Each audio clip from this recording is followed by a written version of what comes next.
जन जन के आस्था के केंद्र, श्रमण संघ के महाप्राण, राष्ट्र संत आचार्य सम्राट पूज्य गुरुदेव श्री जी के जीवन पर गुण गौरव गाथा प्रतिदिन हमारी चल रही है।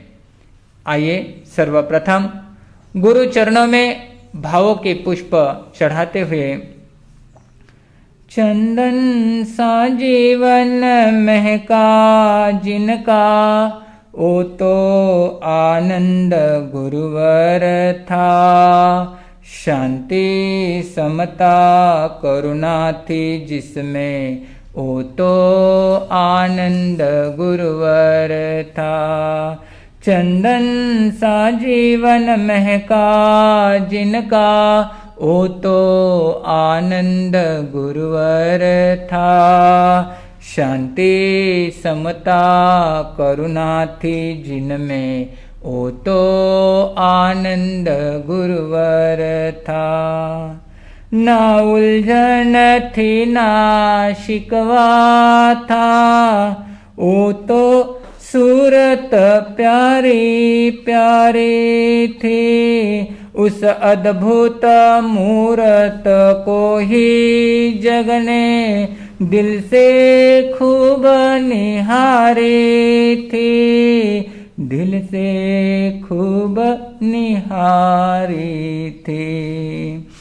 आत्म वैभव आत्म शांति पाने वाला वो योगी था। शांति समता करुणा थी जिनमें, ओ तो आनंद गुरुवर था। शांति समता करुणा थी जिनमें, ओ तो आनंद गुरुवर था। चंदन सा जीवन महका जिनका, ओ तो आनंद गुरुवर था। शांति समता करुणा थी जिनमें, ओ तो आनंद गुरुवर था। ओ तो आनंद गुरुवर था। मुझे सावर दे दे गुणगान करो तेरा। इस बालक के सिर पर प्रभु हाथ रहे तेरा। गुरु हाथ रहे तेरा। मेरे आनंद गुरु परमात्मा तुम्हें वंदना करे मेरी आत्मा। मात पिता प्रभु गुरु चरणों में प्रणवत बारंबार। हम पर किया बड़ा उपकार, हम पर किया बड़ा उपकार।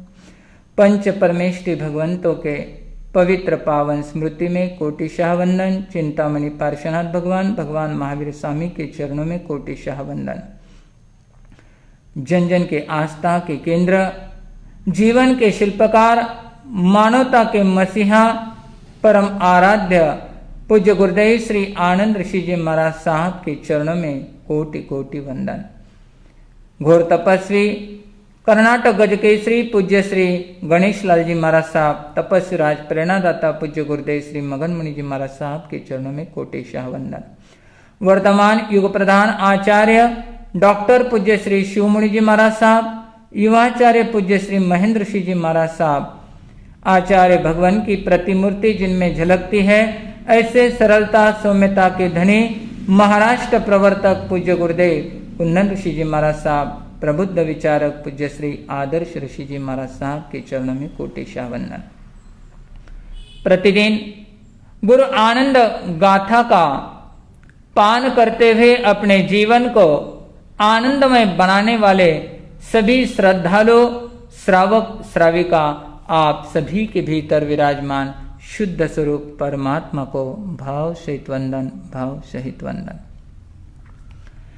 एक ऐसे दिव्य महापुरुष की जीवन यात्रा चल रही है, गुण गौरव गाथा चल रही है, जिसने अपने जीवन में हरेक परिस्थिति पर मात करते हुए, इम्पॉसिबल को पॉसिबल करते हुए, असंभव को संभव करते हुए, अपने ज्ञान के द्वारा, अपने साधना और आराधना के द्वारा आगे बढ़कर किस प्रकार अपना नाम रोशन किया है।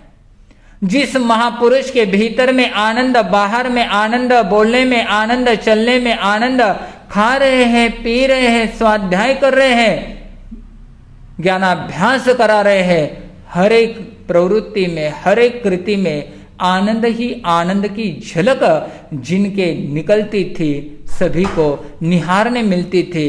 ऐसे महान महापुरुष जिन्हें धरती पर 25वां तीर्थंकर के रूप में सम्मान दिया जाता है, माना जाता है कि ऐसे इस धरती पर ऐसे महापुरुष का अवतरण हुआ था। ऐसे पूज्य गुरुदेव श्री आनंद ऋषि जी महाराज साहब के गुण गौरव की गाथाएं यहाँ पर चल रही हैं। हमने कल देखा था पुणे में संस्कृत पढ़ने के लिए कैसे गुरुदेव संस्कृत विद्यालय में जाते हैं, वहां का वार्तालाप सुना था। आइए हम आज आगे बढ़ रहे हैं। इस प्रतिभा संपन्न आनंद ऋषि जी पूज्य गुरुदेव के जीवन में और कौन कौन से गुण थे जिसके द्वारा जनता लोह चुंबक के समान उनकी तरफ आकर्षित होती थी, उनकी वाणी सुनने के लिए मोहित हुआ करती थी, मंत्र मुग्ध उनकी वाणी सुनकर जनता बन जाती थी। कहते हैं हमारे पूज्यवर गुरुदेव श्री आनंद ऋषि जी महाराज साहब का कंठ बचपन से बहुत मधुर था और कहते हैं बचपन से गायन की कला में उन्हें बहुत इंटरेस्ट आता था, रस आता था। और कहते हैं कि जैसे शास्त्रकारों ने 64 प्रकार की कलाएं स्त्रियों के लिए और 72 कलाएं पुरुषों के लिए बताई है, उसी में एक गायन कला भी हुआ करते हैं। हर किसी के बस की बात नहीं है गायन कला में आगे बढ़ना है। आलाप सुर आदि का ज्ञान होना परम आवश्यक होता है, तब जाकर वह गायन कला में आगे बढ़ता है। कौन सा आलाप, कौन सा सुर, कहाँ चढ़ाना, कहाँ उतारना, कहाँ मध्यम पट्टी, कहाँ नीचे की पट्टी आदि का ज्ञान जिसमें होता है उसे कहा जाता है गायन कला। यह एक विज्ञान है। आइए कहते हैं बड़े मुश्किल से यह गायन कला किसी किसी लोगों को क्या है सधती है। हमारे चरित्र नायक पूज्य गुरुदेव श्री आनंद ऋषि जी महाराज साहब के जन्म जन्मांतर की कुछ पुण्यवाणी ऐसी जबरदस्त थी कि गायन कला में वे बचपन से निष्णात थे, मधुर आवाज था, उसके लिए मेहनत भी करते थे। चाहे श्लोक रहो, चाहे दोहे रहो, या चाहे भजन रहो, चाहे कीर्तन रहो, उनका जो आवाज भीतर से निकलता था, क्योंकि वह गाते थे तो तल्लीनता से गाते थे, अंतर हृदय से गायन करते थे।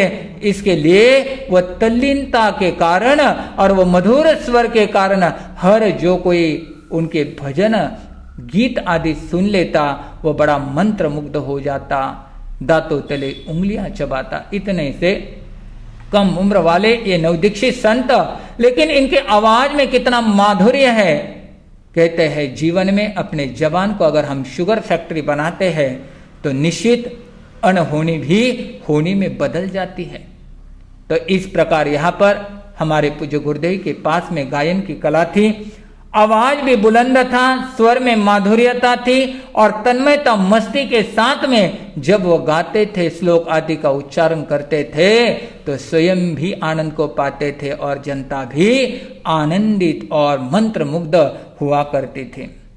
कहते हैं विक्रम संवत 1976 में वह चातुर्मास चल रहा था। अलकुटी का महाराष्ट्र का एक क्षेत्र, उस जमाने में पूज्य गुरुदेव ने छोटे छोटे क्षेत्रों को लोगों की भावना और भक्ति देखकर वहां पर चातुर्मास किए हैं।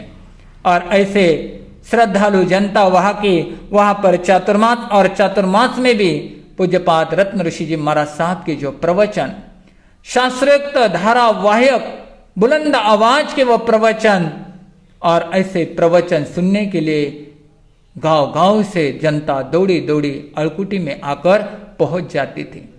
लोग 4 महीने तक भूल गए थे व्यापार करना, ये करना पहला लक्ष्य, पहला ध्यान था। ऐसे महापुरुष की जिनवाणी पहले सुनना है। संसार के कार्य तो चलते हैं, चलने ही वाले हैं। कहा भी गया है ना, जब तक है जिंदगी फुर्सत न होगी काम से, कुछ समय ऐसा निकालो प्रेम करो भगवान से, प्रेम करो भगवान से। लोगों के भीतर में, गांव गांव में, शहर शहर में रत्न ऋषि जी महाराज साहब के प्रवचनों की चर्चा तेजी से आगे आगे बढ़ रही है। और कहते हैं वहां पर एक पुस्तकालय की भी स्थापना गुरुदेव की प्रेरणा से वहां पर हुई है। दानशील, तप और भावरूप चतुर्विध धर्म की आराधना वहां की जनता को रत्न ऋषि जी महाराज साहब, पूज्य गुरुदेव आनंद ऋषि जी महाराज साहब ने कराई। और 4 महीने तक जप तप साधना आराधना और जानशील तप भाव का इतना वहां पर वातावरण तैयार हो गया। और कहते हैं लोगों ने आज तक के इतिहास में ऐसा चतुर्मास पहली बार ही देखा है। फिर अलकुटी का वर्षावास संपन्न करके रत्न ऋषि जी महाराज साहब, पूज्य गुरुदेव श्री जी आदि एक एक छोटे छोटे गांव में, जैसे बडनेरा है, कान्हूर है, जामगांव, हिंगंगांव आदि करते करते अहमदनगर की पवित्र पावन धरा पर आकर पहुंच गए। और अहमदनगर की महिमा क्या गाई जाए। कहते हैं एक से बढ़कर एक एक महापुरुष की यह, चाहे तहसील रहो, चाहे दिल्ला रहो, या चाहे अहमदनगर स्वयं गांव रहो, शहर रहो, एक एक महापुरुष की जन्मभूमि, कर्मभूमि, निर्वाण भूमि तक रही हुई है। यहाँ की जनता बड़ी ही सौभाग्यशाली है। वर्तमान में कहा जाता है चतुर्थ आर्य जैसा वातावरण अहमदनगर की धरती पर, अर्थात 12 मास 2400 घंटे साधु संतों का समागम यहाँ की जनता को मिलता है। जिनवाणी का पान, दर्शन, धर्म चर्चा, स्वाध्याय आदि का लाभ यहाँ की जनता को मिलता है। और आज तक हमारे पूज्य गुरुदेव ही आनंद ऋषि जी महाराज साहब वर्षों तक यहाँ पर वास्तव में रहे हैं। ऐसी धरती पर ज्ञान की भी गंगा बह रही है। और कहते हैं ज्ञान की गंगा बहते बहते यहाँ पर अहमदनगर पहुंच गए हैं। और वहां पर पहले ही उपस्थित थे उस जमाने की एक दबंग साध्वी रत्ना राम कुंवर जी महाराज साहब अपनी सती मंडल के साथ वहां पर उपस्थित है। जोरदार भव्य दिव्य एक अनोखा ऐसा स्वागत यहाँ पर पूज्य गुरुदेव रत्न ऋषि जी महाराज साहब, पूज्य गुरुदेव आनंद ऋषि जी महाराज साहब आदि का हो गया है। जनता में बड़ा उल्लास और उत्साह है। और प्रवेश हुआ है उस जमाने में श्रीमती रंभाबाई पितलिया का स्थानक, घास गली के भीतर में, नवीपेट के भीतर में उस स्थानक में प्रवेश हो गया है। और उस श्राविका की क्या महिमा की जाए। कहते हैं जब रंभाबाई पितलिया को मालूम पड़ा, उनके एक नौकर के द्वारा समाचार अवगत हो गए, पूज्यपात कविकुल भूषण तिलक ऋषि जी महाराज साहब महाराष्ट्र की धरती पर पधार रहे हैं। उस बहन को इतनी खुशी, इतना अपार आनंद हुआ कि उस बहन ने अपने हाथ में से सोने का कंगन निकालकर जिस सेवक ने ये वार्ता, ये आनंद की बात में उन तक पहुंचाई थी, उसे उसने भेंट स्वरूप में दे दिया। ऐसे वह बहन थी। उन्हीं के नाम से वह रंभाबाई पितलिया स्थानक, और कहते हैं उस स्थानक में पूज्य गुरुदेव आदि का पदार्पण हो गया है। वहां पर अहमदनगर में कहते हैं एक से बढ़कर एक ऐसे धुरंधर श्रावक, जो शास्त्र के जानकार, हर तरह से परिपक्व प्रतिभा संपन्न ऐसे श्रावक। और उसमें हमारे किशन लाल जी साहब मुत्था, चंदनमल जी पितलिया, हस्तीमल जी साहब कोठारी आदि श्रावक, जो प्रतिदिन पठन और पाठन का कार्य करते थे, शास्त्र का शास्त्रार्थ आदि करते थे। इसलिए हर कोई साधु वहां पर आकर प्रवचन नहीं दे सकता था। क्योंकि इतने जानकार श्रावक और शास्त्र के जानकार श्रावकों के सामने बोलना तो कितनी तैयारी स्वयं की पहले होनी चाहिए। और इन श्रावकों की चर्चा दबदबा सभी और बहुत अच्छी तरह था। शास्त्रों के मार्मिक विद्वान होने के कारण मुनिवरों को भी प्रवचन देते समय धाक बनी रहती थी। उस समय हमारे पूज्यपाद श्री रत्न ऋषि जी महाराज साहब ने विचार किया, उम्र मेरी बढ़ती जा रही है, अब मुझे ऐसे लग रहा है कि आनंद ऋषि जी महाराज जिन्हें मैंने शास्त्र का ज्ञान किया है, पंडितों ने इसे संस्कृत प्राकृत आदि विषयों का अच्छा ज्ञान दिया है, कुछ श्रावकों ने भी इन्हें क्या किया है, शास्त्र की गुंथियां खोलकर इनके सामने रखी है। तो मेरी ऐसी भावना है कि अहमदनगर की धरा पर यह प्रवचन प्रारंभ करें, क्योंकि गुरुदेव जानते थे प्रवचन शैली जब तक गतिशील रहे तो आपके विकास होता है। अगर चरणों को गति न दे तो चरण थक जाते हैं, ठहर जाते हैं। जैसे कहते हैं भारड़ पंखी का उदाहरण, गरुड़ पक्षी का उदाहरण दिया जाता है। ये गरुड़ पक्षी उड़ान भरता है बहुत तेजी से, सबसे ज्यादा तेजी से कोई चलता है तो गरुड़ पक्षी चलता है। तो कहते हैं अगर वो पखान को, उसके पंख को उड़ान नहीं भरे, पंख ऐसे रखे तो तेजी से नहीं चले तो पहुंच कैसे पाएगा। तो उसी प्रकार अगर विद्या है, ज्ञान है, तो अगर उसका उपयोग सदुपयोग नहीं हुआ तो वह आगे नहीं बढ़ सकती थी। यह पूज्यपाद रत्न ऋषि जी महाराज साहब अच्छी तरह से जानते थे और उन्होंने विचार किया, क्योंकि जैसे जैसे व्याख्यान बढ़ेगा भीतर की कला और निखरती जाएगी, जीवन उज्जवल बन जाएगा।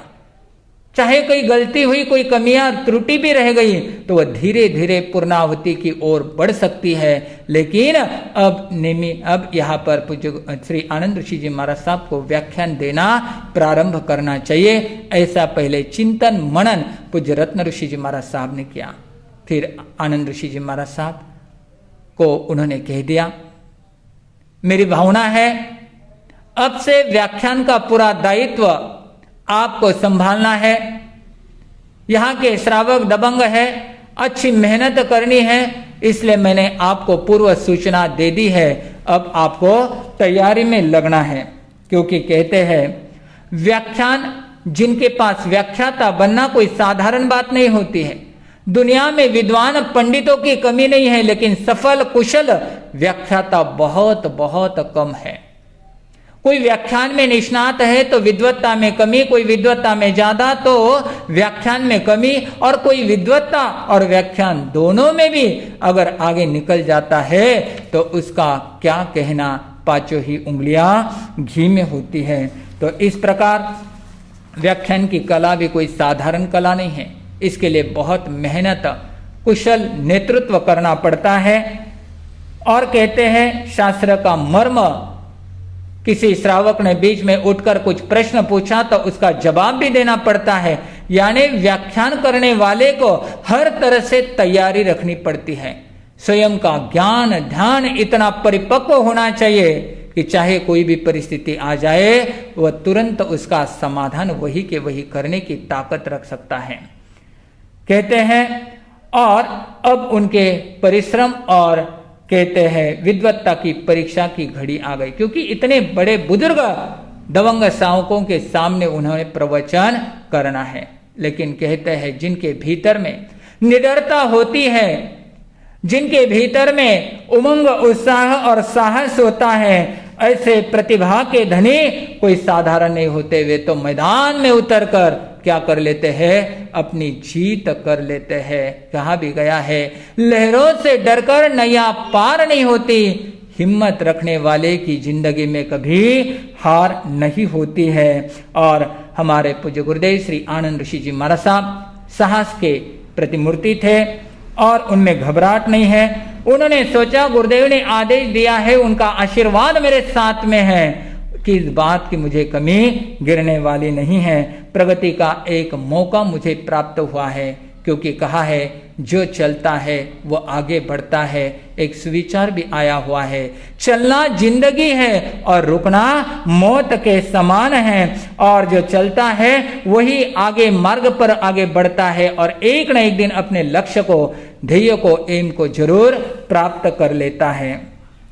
कहा जाता है कि बैठे बैठे किसी को भी अपनी मंजिल नहीं मिलती है, परिश्रम करना पड़ता है, मेहनत करनी पड़ती है, साहस रखना पड़ता है, सहनशीलता भी रखनी पड़ती है, तब जाकर मेहनत का फल मीठा सामने जरूर जरूर आ जाता है।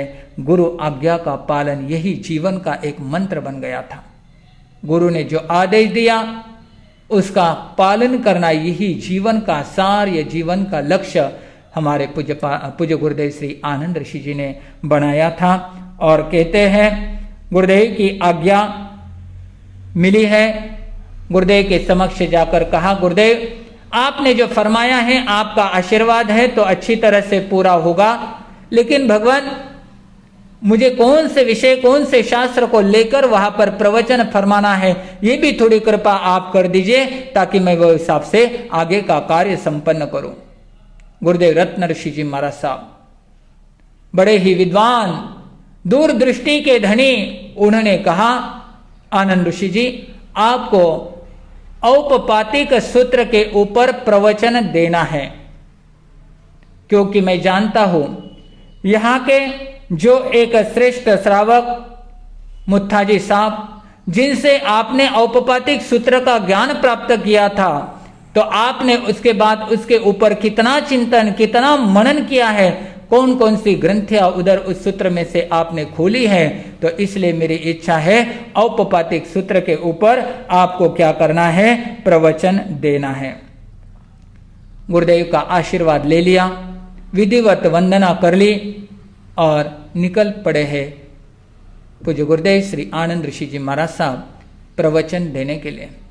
आज जनता गुरुदेव आने से पहले, क्योंकि सभी और चर्चा थी, आज पहला ही प्रवचन नवदीक्षित पूज्य श्री आनंद ऋषि जी महाराज साहब का होने वाला है, इसलिए खचाखच स्थान पूरा भर गया था, लोग बाहर रास्ते पर तक खड़े हो गए थे।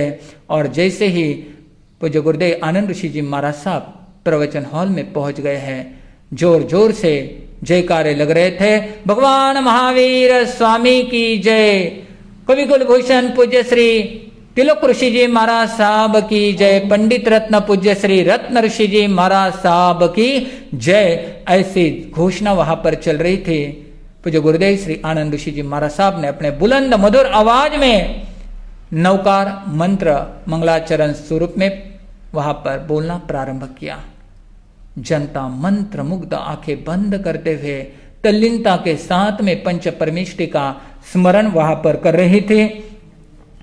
उसके बाद में उन्होंने जैन आगमों में औपपातिक सूत्र का क्या स्थान होता है, क्या महत्व होता है, ये बताने से पहले जैन आगमम और उनका इतिहास बताना प्रारंभ किया और उसमें बताया औपपातिक सूत्र का क्या स्थान जीवन में होता है। एक एक प्रकरण और उसका मर्म लोगों के सामने शॉर्ट में स्वीट रखा। उसके बाद में उस सूत्र को सामने रखते रखते श्रावक श्राविकाओं के जीवन के उत्थान के लिए, उनके विकास के लिए जीवन उपयोगी कौन कौन सी बातें हैं आदि बातों का बहुत सुंदर सरल भाषा में विश्लेषण जनता के सामने रखा। और जैसे ये विश्लेषण रखा, पिन ड्रॉप साइलेंस, टाचनी नीचे गिरी तो आवाज इतना शांतता वातावरण में बड़े उत्साह उमंग के साथ और पूर्ण एकाग्रता के साथ जनता उनके प्रवचन को सुन रही थी। भीतर में हलन चलन पैदा होने लगे। वाह, क्या विद्वत्ता है, क्या वाणी में माधुर्य है, क्या आवाज में मिठास है। ये कोई साधारण संत नहीं है, ये तो भविष्य में बनने वाले एक महापुरुष, एक महान संत के लक्षण इनके भीतर में दिखाई दे रहे हैं। क्या गजब का शास्त्र अध्ययन है, क्या वाक्य उच्चारण और साथ ही साथ दोहा श्लोक आदि वह भी शास्त्रोक्त पद्धति से स्वर और आलाप बद्ध भजन भी कितना सुंदर गाते हैं। देखते देखते जनता मंत्रमुग्ध हो गई और जैसे ही प्रवचन पूरा हो गया है, सभी आ रहे हैं बधाई देने के लिए। किसको बधाई देने के लिए आए हैं? पूज्यपाद पंडित रत्न श्री रत्न ऋषि जी महाराज साहब को। गुरुजी, आज पहली बार हमने ऐसा प्रवचन सुना है और ऐसा प्रवचन सुनकर हमारा तो अंतरंग गदगद हुआ है। बधाई हो, आपको ऐसा चेला मिला है, ऐसे संत रत्न आपको मिले हैं। लोग गए। उसके बाद उस नगर के श्रेष्ठ ज्येष्ठ ऐसे सुश्रावक जो शास्त्र के जानकार, वो वहां पर पहुंच गए। रत्न ऋषि जी महाराज साहब को वंदना कर ली और वंदना करने के बाद में कहा, गुरुदेव, आज तक हमने हमारे जीवन में कितने भी प्रवचन आदि सुन लिए हैं, लेकिन ऐसा प्रवचन जिंदगी में हमें पहली बार सुना है। क्या व्याख्यान में ओजस्विता थी, तेजस्विता थी, क्या गहरा अध्ययन था। एक एक झलक सभी को सामने आते हुए दिखाई दी। सच में भीतर में बहुत आनंद ही आनंद आया। और गुरुदेव, सच में आपने अपने शिष्य का जो नाम आनंद ऋषि जी रखा है, वह सही मायने में क्या है, सार्थक ऐसा नाम है।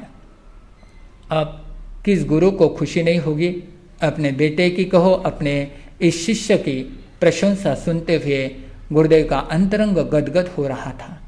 प्रवचन के पश्चात पूज्य गुरुदेव श्री आनंद ऋषि जी महाराज साहब रत्न ऋषि जी महाराज साहब के चरणों में आकर मस्तक झुकाते हैं। रत्न ऋषि जी महाराज साहब ने भीतर की गहराई से दोनों हाथ उनके पीठ पर थपथपाए, नजदीक लिया और बहुत अंतरंग से आशीर्वाद दिए। मेरी यही भावना थी, आज तू सफल कर रहा है, भविष्य में भी तेरे द्वारा बहुत अच्छे से अच्छे कार्य हो जाए और अच्छा सा अच्छा नाम तेरा पूरे दुनिया में हो जाए। ये अंतरंग से निकला हुआ आशीर्वाद था। और उन श्रावकों के मुखारविंद से जब आनंद ऋषि जी महाराज साहब की प्रशंसा सुनी तो बहुत प्रसन्न हुए रत्न ऋषि जी महाराज साहब। और कहते हैं वो प्रवचन का पहला दिन वह अहमदनगर की पवित्र पावन धरा पर से प्रारंभ हुआ। और कहते हैं नगर से जो कार्य प्रारंभ होता है वो दुनिया में सभी और अपने आप पहुंच जाता है। और ऐसा कार्य गुरुदेव ने यहाँ से प्रारंभ किया। देखते देखते सभी और उनकी बहुत अच्छी चर्चा होने लग गई है। और कहते हैं वाणी की मधुरता आदि के कारण उन्होंने लोगों के दिल को जीत लिया। लेकिन यहाँ पर वह ठहरे नहीं है, प्रशंसा में अटके नहीं है, वह आगे बढ़ते गए और बढ़ते बढ़ते उन्होंने स्वाध्याय को भी छोड़ा नहीं है। क्योंकि कहते हैं स्वाध्याय को उन्होंने अपने जीवन का अविभाज्य अंग मान लिया था, बना लिया था। समयम गोयम मां पमाये, परमात्मा प्रभु भगवान की वाणी को उन्होंने सफल सार्थक किया था। साधु क्रिया का जितना भी समय बच जाता करने के बाद तुरंत हाथ में किताब, शास्त्र की किताब, स्वाध्याय करना, अर्थ देखना, सुत्तागमे अथागमे तद्भयागमे, तीनों बातों के ऊपर चिंतन मनन। और कहते कहते भीतर की एक एक ग्रंथियां उनकी बहुत अच्छी तरह से खुलने लग गई है। और ऐसी ख्याति अहमदनगर में जनता प्रतिदिन प्रवचन का लाभ ले रही है। गुरु सेवा, गुरु आज्ञा जीवन का मूल मंत्र, गुरु आदेश का पालन यही जीवन का ध्येय और लक्ष्य बन गया था। देखते हैं ऐसे महापुरुष जिनके भीतर में एक से बढ़कर एक एक सागर जितने सद्गुणों का भंडार जिनके भीतर था, उनमें से कल आने वाले श्री गुरु आनंद गुण गौरव गाथा में हम कल देखेंगे कि ऐसे महान संत रत्न के भीतर में ऐसा कौन सा एक अजब गजब का एक और भी गुण था जिसके कारण उन्होंने बहुत कुछ प्राप्त किया, बहुत कुछ लोगों को बहुत कुछ दिया। आइए श्री आनंद गुण गौरव गाथा में हम सुनेंगे कल के सेक्शन में। ओम शांति शांति शांति। आइए अब इसके बाद हम सुनने जा रहे हैं आचार्य भगवान की प्रतिमूर्ति जिनमें झलकती है सरलता सौम्यता के जो धनी हैं, ऐसे महाराष्ट्र प्रवर्तक मौन साधक पूज्य गुरुदेव श्री कुंदन ऋषि जी महाराज साहब को जय हो, विजय हो। महात्मा पुरुषों की अज्ञानतिमिरान्धानां